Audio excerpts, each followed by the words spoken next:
Hold up. Hey, you. Okay. Oh, I was having the whole party in my living room. nice. Love it. That's awesome. How are you doing? I'm pretty good. Weird question because we've been talking all morning, but let's publicly tell everybody how we're doing. Hey, look, we got a cool car entering the room. What's that? I like it. Oh yeah, some of the effects are pretty fun, hey? So sorry I'm late. I have been really struggling to get this migraine under control enough so that I could not be sick on here. Ugh, it's frustrating. I can't function with a headache. Well, untreated, I can't. But I'm on a lot of medication for this because it's like I do a monthly injection. And sorry, I meant to check my effects here. I gotta switch them. Yeah. Okay.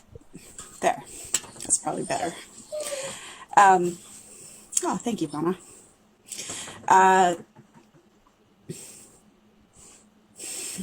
Ibuprofen doesn't really work for migraine headaches usually, so they're a little bit different of Hey, an animal than a headache. true I don't story, like Adla. I was going to I tell you a don't true like the story. fact it's annoying that they call them headaches, migraine headaches, because it's, yes, the pain is in your head, but it's a, hey Anchor, welcome. It's not it's not a headache necessarily. It's a neurological disorder. And a lot of people don't know that. And a lot of people don't know that it comes in 4 stages. And I started with my first stage 2 days ago. And I should have taken an abortive yesterday, and I didn't. So I'm paying for that. The last one I had, I ended up at the ER. I am a weenie with a headache. I ain't gonna lie.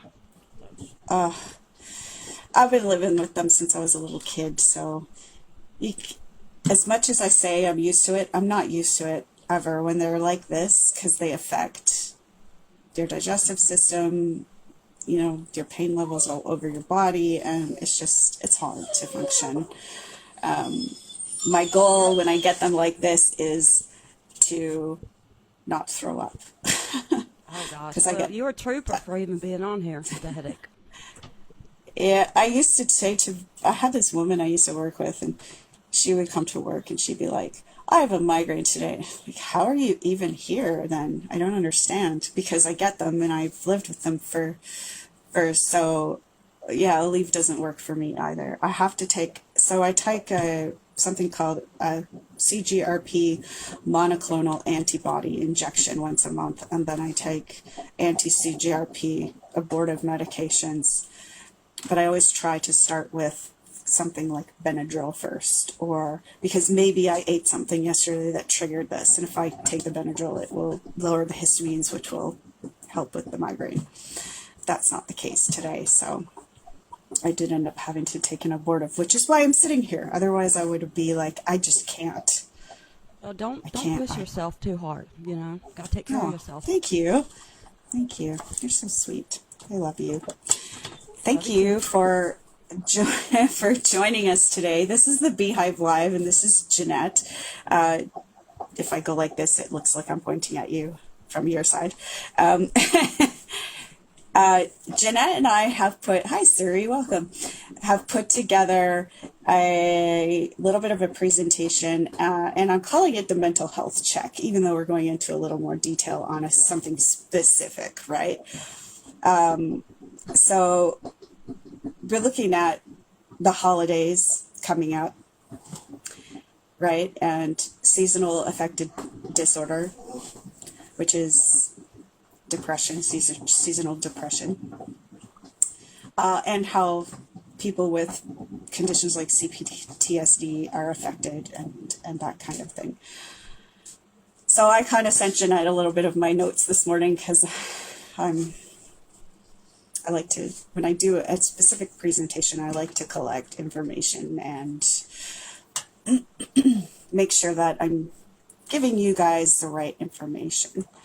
So our mental health is important. because our mental health can affect our physical health too if it goes untreated. And I don't mean necessarily medication, because there are other ways, right? Right. Yeah. So I agree with you, Dawn. yeah. So we've put something together here with regards to the holidays, right? And feeling like the pressure of the holidays, first of all, is something that is difficult. There's financial pressure, there's time pressure, there's the pressure to be happy, right? It's true. Doing here, we're talking about mental health, really, and especially with the holidays coming up. And seasonal affective disorder. I live in Canada, so it's very prevalent here where I live because we have a lot of low light for a long period of time during the winter. We have extreme weather changes. And how do those things affect people with C-Ptsd? You know? What are your thoughts on that? I think Just it's different a little bit with C-Ptsd as far as like the seasonal effects or even the mood disorders, because right. you know, like, I don't want to say this, like antidepressants, for example, you know, they trigger Yes. chemical imbalances in your brain, right? Well, if you have Yes. C-Ptsd, you're really not going to respond to typical antidepressants. You know, I've probably Right. been on all of them, and they never helped me much, you know, so it's kind of the same, it's kind of similar, but different. Does that make sense? Yeah, so C-Ptsd, your brain chemistry has changed. And so the antidepressants aren't going to work the same for you as they would work for somebody who has seasonal affective disorder without C-Ptsd. Right. Yeah, I've helped folks that have been able to take like short-term antidepressants this time of year, you know, to help pick them up. But you know, for folks like me, it just never helped too much, you know. Yeah, I can relate to that because I don't have a whole lot of relief from, oh my gosh, I don't know what's going on here. Clearly, I don't know how to use my computer. Guys, bear with me. Let's try it this way.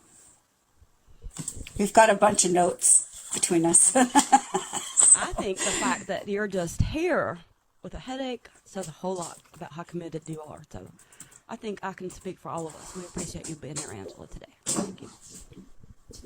Thank you, Jeanette.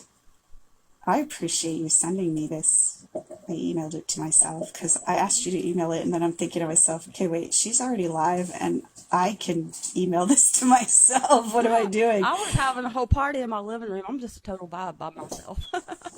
I love that. It's awesome. So one of the things that people that typically that have seasonal affective disorder, it's a mood disorder subset, right? In which people typically have normal mental health most of the year, but then they display depressive symptoms at the same time every year. So, for example, I can use my personal experience. This is probably November. I have a few months. So November is usually my worst month because living where I live, we have such extreme weather change. You know, like I was running my air conditioner and the next day I got the furnace on because it got cold. There's like a 40-degree temperature change in a 24-hour period, which is part of what this is about. So when you, what are the triggers? What are the factors and the causes of this? So SAD is basically a disruption in your internal body clock or your circadian rhythm, which affects your sleep patterns, which then and also can affect a drop in the serotonin, which you talked about, and a change in the hormone melatonin, which is your sleep hormone. The drop in the serotonin triggers the depression. It could be linked to low vitamin D, have a genetic component if your parents or relatives have seasonal affective disorder or suffer from some type of depression. You can be genetically predisposed to this kind of thing. Social factors, you have less energy, less interest in doing anything, which can lead to social isolation, which can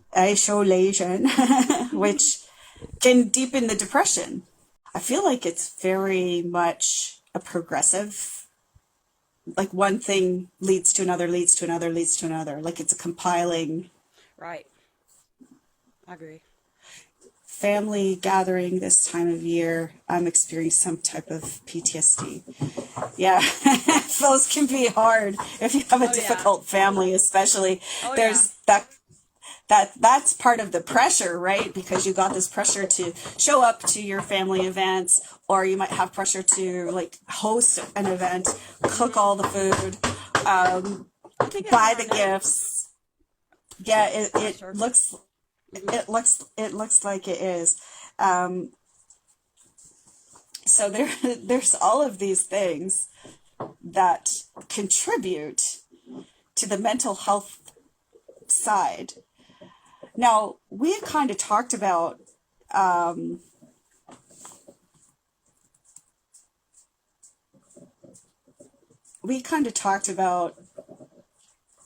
sorry, I'm having a brain zap. I think the wild thing for me is, they thought I had seasonal affective disorder, right?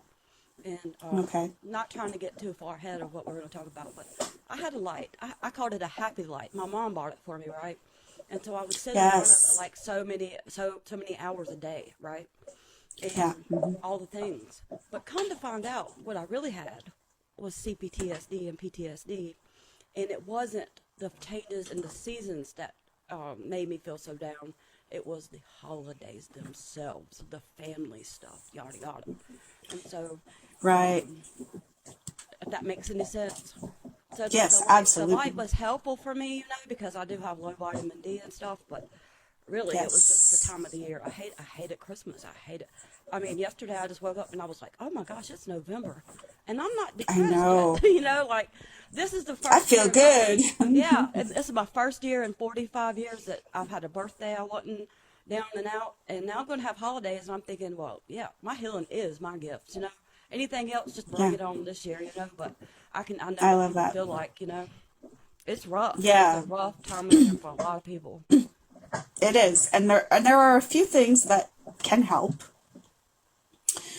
A lot of it is self-directed, though, right? Because you can do light therapy.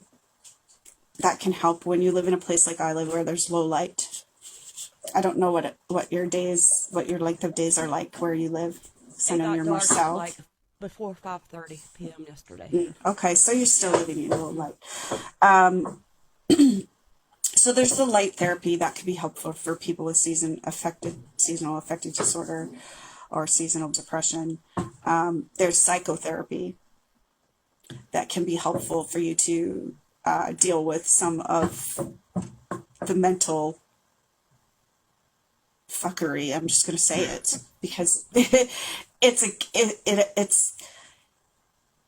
one of those things that it plays with your brain. It's like, am I crazy? Like, I feel so blah. Like, I don't want to do anything. I don't want to see anyone. I don't want to talk to anyone. What is wrong with me? Why am I acting this way? Why do I feel this way? How can I make it stop? And then when you reach out to other folks who don't have the same issues, you feel like you're pulling them down. You're already feeling down, right? So if you go around talking to people about it, you feel like you're dragging them down too, so then you isolate even more. It's like a Yes. ripple effect. Does that make sense? Yes. You feel Ripple so effect alone. on a hamster wheel. Right. Running on the hamster wheel in the middle of the ocean in a tsunami. You have fun with that.